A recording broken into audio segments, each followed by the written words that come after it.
225 bitcoin ചരിത്രത്തിൽ ആദ്യമായി നഷ്ടത്തിലാണ് ക്ലോസ് ചെയ്തത്. ക്രിപ്റ്റോ ബുൾ റൺ അവസാനിച്ചോ? ഇല്ല. ചില അനാലിസ്റ്റുകൾ പറയുന്നത് യഥാർത്ഥ കളി തുടങ്ങാൻ ഇനിയും 107 ദിവസങ്ങളുണ്ടെന്നാണ്. എന്തുകൊണ്ട് ഒരു 107 ദിവസം?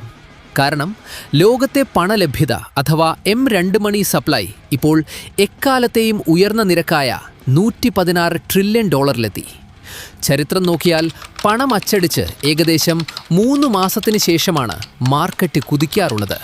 അത് കൃത്യം 2026 ഏപ്രിലിലേക്ക് വിരൽ ചൂണ്ടുന്നു. രണ്ടാമത്തെ കാരണം അമേരിക്കൻ ഇലക്ഷനാണ്.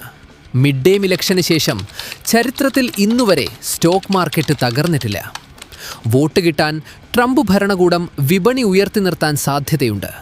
ഒരുപക്ഷേ ജനങ്ങൾക്ക് സ്റ്റിമുലസ് ചെക്കുകൾ നൽകിയേക്കാമെന്നും റൂമറുകളുണ്ട്. കൂടാതെ ജനുവരിയിൽ വരുന്ന ക്ലാരിറ്റി ആക്ട് പാസ്സായാൽ ബാങ്കുകൾക്കും ക്രിപ്റ്റോയിൽ നിക്ഷേപിക്കാം.